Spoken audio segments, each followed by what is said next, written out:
আমার নাম শ্রেয়ান ভট্টাচার্য। আমি যে শ্রেয়ান গ্রুপ বলে শ্রেয়ান ইউটিউব বলে যে গ্রুপটা বানানো হয়েছে, মানে গ্রুপ নয়, মানে ইউটিউব চ্যানেল। আমি বললাম লায়রা দুটো করে একটু ছেড়ে দে একটা সোশ্যাল গল্পটা, মিডিয়ায়। এই গল্পটায় গানটা করে দিই। এই গল্পটা হচ্ছে একটা কুমোরপাড়া বলে একটা গ্রাম। কুমোরপাড়া গ্রামটা হচ্ছে বাংলাদেশে আছে। ওখানে মানে এই গল্পের নামটাই বললাম না, নিশির ডাক। গল্পের নামটা হচ্ছে নিশির ডাক। ওই বাংলাদেশের যে জঙ্গলটা, এই জঙ্গলটায় মানে ওই জঙ্গলে যারা যারা মরতো, মানে ডেথ হয়েছিল আজ পর্যন্ত, ডেথ যারা যারা হয়েছে তাদেরকে ওর মধ্যেই পোতা হয়, ওখানেই পোতা হয়েছিল। এবার ওই জায়গাটায় তাদের গাছ লাগিয়েছে। লোকগুলো তো তেমনি বাংলাদেশিরা যেমন হয় তেমন, মানে গাছ লাগিয়ে মানে ওরা বিশ্বাস করে না যে কী হবে, ওইসব কিছুই হয় না, মানে ওরা গাছটা লাগিয়েছে। এবারে ওদের তো আরও সুবিধা হয়ে গেল, মানে ভূত যে ইয়েগুলো করছে, মানে ভূতের যেই তাণ্ডবগুলো, ভূতের তাণ্ডব ওটা নয়, আসলে ভূতের তাণ্ডব হচ্ছে একটা খেলা, ভূতের খেলা। যেমন আমরা ক্রিকেট খেলি, খেলি, ওরকম প্যারানর্মাল অ্যাক্টিভিটি। ওই জিনিসটা ওটা একটা, ওটা কোনো ভূত কিছুই নয়, ওটা একটা জাস্ট এনার্জি। না ভূত ওটা, না ভূত আত্মা কিছুই নয়, ওটা একটা জাস্ট এনার্জি। মানুষের মধ্যে যে এনার্জিটা আছে সেইটাই। একদিন মানে একটা ছেলে ওখানে, তার আন্টি, একটা বড় মেয়ে আর একটা ছেলে যাচ্ছে। ছেলেটার নাম রাজু আর মেয়েটার নাম রিয়া। এরা দুজন যাচ্ছে, গরুর গাড়ি নিয়ে যাচ্ছে। কিছু রাস্তা পেরোনোর পরে গাছে, ফার্স্ট গাছে আম গাছের উপর দিয়ে কিছু একটা ডাকার শব্দ। রিয়া, এটা হচ্ছে মানে ওর মায়ের গলা করে স্বর করে ডাকছে, বলছে যে এখানে মা কোত্থেকে আসবে, মা তো কবে মারা গেছে। ভাই বলল, মানে রাজু বলল যে পেছনে তাকাস না, মায়ের আত্মা, কখনো পেছনে তাকাবি না। আর দারুলিয়ার কাছে তারপর মায়ের আত্মায় পেছনে তাকাবি না একদম। তাই কথা শুনে তাই পেছনে না তাকিয়ে স্টার্ট করে দিল দৌড়, জোরসে একদম পুরো দৌড়। গরুর গাড়ি নিয়ে ছুটেছে। বাড়ি গিয়ে বলছে এই ব্যাপার, বলছে ওই জঙ্গল দিয়ে কখনো আসা যাওয়া করবে। এরপরে একদিন একটা ছেলে, মানে ও সব গোস্টগুলোকে, প্যারানর্মাল অ্যাক্টিভিটি যেগুলো ঘটে ওইগুলোকে করে দেয়, কী বলে, নষ্ট করে দেয়। ওর কাছে এরকম একটা ক্ষমতা ছিল। মানে ও যাচ্ছে, মানে সব ও জানতো না শহর থেকে, মানে ওই ব্যাপার, বাংলাদেশের ওই ব্যাপারটায় ও জানতো। এবারে ও চলে গেল বাড়ি, যেতে যেতে ওই জঙ্গলের পথটাই করলো। কারণ ওই জঙ্গলের পথ দিয়ে খুব তাড়াতাড়ি বাড়ি পৌঁছানো যেত।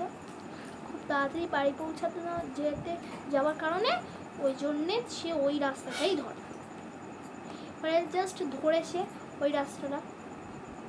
এবারে সে যাচ্ছে 1 2 3 4 যেতেই থাকছে ও, এবং খাতায় কিছু একটা লিখছিল, কি নোট ডাউন করছিল সেটা বোঝাই যাচ্ছে,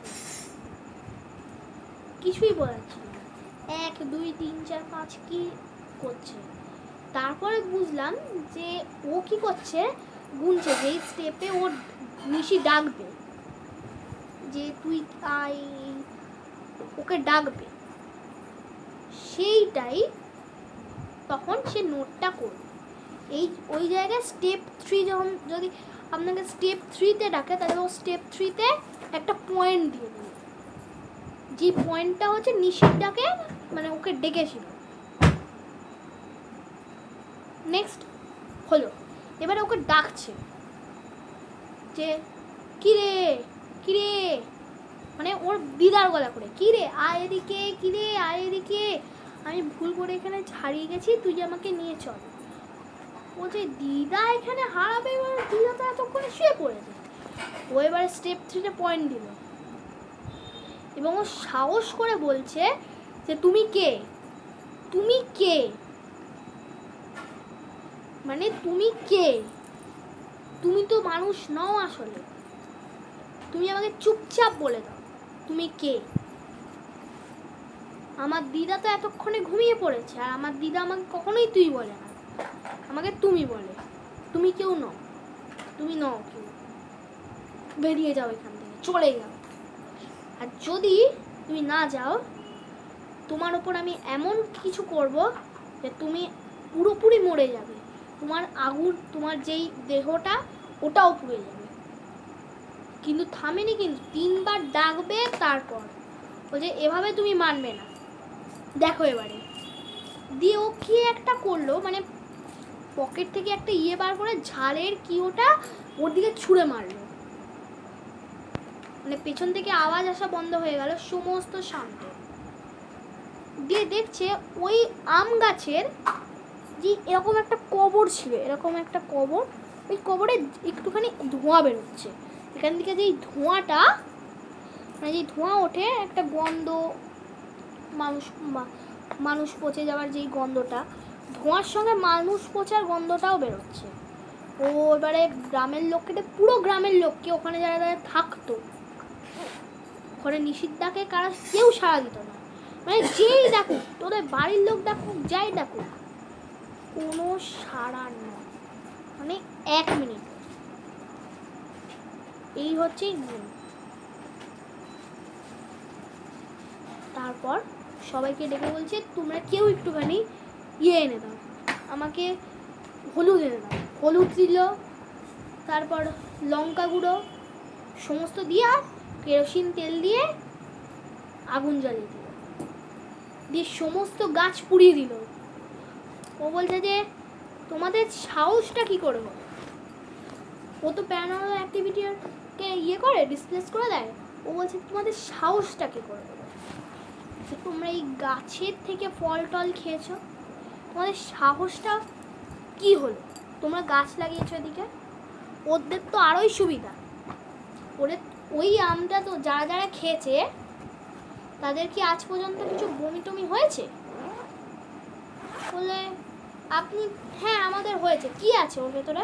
বলে যাদের কাছে আম বেঁচে আছে সব আম ফেলে একটা আম আমার কাছে নিয়ে এসো। দিয়ে নিয়ে এলো, ও সমস্ত কিছু ফেলে দিয়ে, সমস্ত আম ফেলে দিয়ে একটা আম ওর এখানে রাখলো। ওই আই গ্লাস দিয়ে দেখে বলছে যে এটা কি, এটা কি, এটা কি?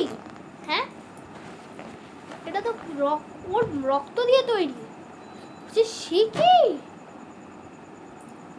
বলছে সে কি? গ্রামের মানুষগুলো বলছে যে সে কি, আমি এতদিন আমরা ওর রক্ত খেয়েছি।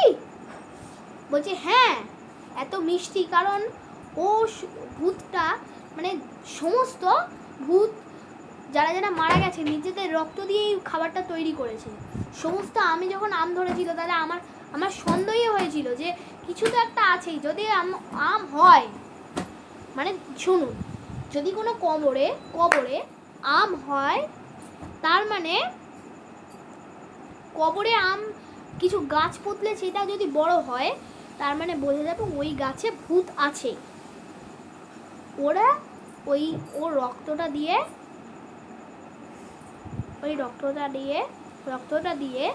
ও একটা ওই ইয়েতে মিষ্টি করে দেয়, আর যেই মানুষ ওটা খায় তাদের ফিনিশড, টাটা বাই বাই। দিয়ে বলছে যে এইটা আমাকে ভাঙতে দাও। করলো, খুললো, দেখে নাও। পুরো যখন খুলেছে না, মানে আমটা, মানে কীভাবে বোঝাবো, এই যে এইভাবে আমটা এঁকেছে, দেখুন আঁকছে, এইভাবে আঁকছে। এই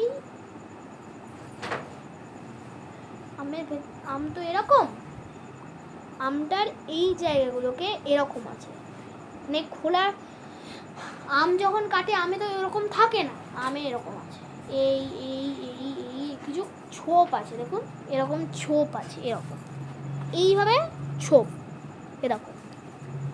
তাই জন্যে বলছে যে এই আম যারা যারা খেয়েছে, যাদের বাড়িতে আছে সব ফেলে দাও। দিয়ে দিচ্ছে পেয়ারা গাছ, মোট মোট মোট 3টে গাছ ছিল পেয়ারা গাছ, যে এই গাছের পেয়ারা যারা যারা আছে সব এনে দাও। কী হয়েছে তাদের, যারা যারা এই পেয়ারা খেয়েছে, বলছে যারা যারা আমাদের স্ত্রী যারা যারা পেয়ারা খেয়েছে তারা তারা এখন এই গাছে এসে এই কবরের ওপর শুয়ে প্রণাম করে তাকে। এখন তারা বসে আছে, আমরা সবাই ওকে বেঁধে রেখেছি। বলছে যে না, শিগগিরই ওদেরকে ছেড়ে দাও। কেন, আর ছেড়েই দাও না। দিয়ে ছেড়ে দিল। ওরে ওই গাছের দিকে আসছে, বলছে এই আমের রস, একটা কেউ পেয়ারা আনো, কাটলো, এই পেয়ারার রস ছুঁড়ে মারো ওদের গায়ে। দিল ছুঁড়ে মারো, দিয়ে বলে জল, শিগগিরই জল মারো। জল দিয়ে ফিরল জ্ঞান, দিয়ে ওই সঙ্গে সঙ্গে এই কবরে জলটা দাও, পুরো জলটা ঢেলে দাও, পুরো জল একদম জল ঢেলে দিয়ে ওই শিগগিরই কেরোসিন তেল আনো। কেরোসিন তেল দিয়ে লঙ্কা গুঁড়ো, হলুদ পোড়া, বেগুনি পোড়া, একটুখানি ধোঁয়া দিয়ে, একটু বাজে ধোঁয়া, ওইগুলো দিয়ে ওটাতে আগুন ধরে দিল, ব্যাস ওটা পুরো ছাই। মানুষ ফিরে এসছে, গাছটাও পুরো ছাই হয়ে গেছে। বলছে তোমাদের সাহসটা কি করে হয়েছে, তোমরা কবরে, এটা যদি মানুষের কবরে তোমরা গাছ লাগিয়েছো, গাছ লাগাচ্ছ কেন? ওই যখন মানুষের, তাহলে ওরা তো প্রাণটা ফিরে পাবে, গাছের মধ্যে যে প্রাণটা আছে ওটা তো ওদের বুকে চলে যাবে। তখন তারা আপনা আপনি উঠেই গাছে বাসা করে ওদের রক্ত মিশিয়ে এগুলো বানায়। সবার কিছু না কিছু একটা রোগ এবং গুণ ছিল, যেই রোগ হচ্ছে সেগুলো কিছু গুণ আর ছিল। ফার্স্টের আম গাছে কারুর কিছু গুণ ছিল না, শুধু তার বমি হতে হতে সে মারা গেছিল, তাই সেটা আপনাদেরও হচ্ছিল, তাই সমস্ত আম ফেলে দিয়েছি আমি। কখনো এভাবে কবর দেবেন, কবরে গাছ লাগাবেন না, এটাই মানে আপনারা বুঝেছেন তো। যদি কোনো কবরে গাছ লাগায়, সেই গাছের যে প্রাণটা ওর মধ্যে চলে যাবে।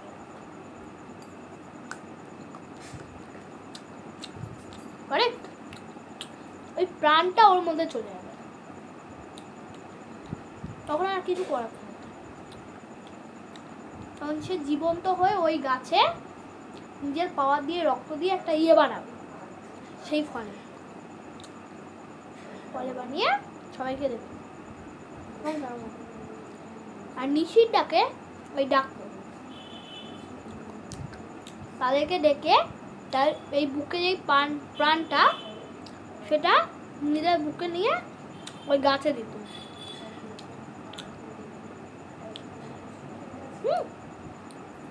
এইটাই।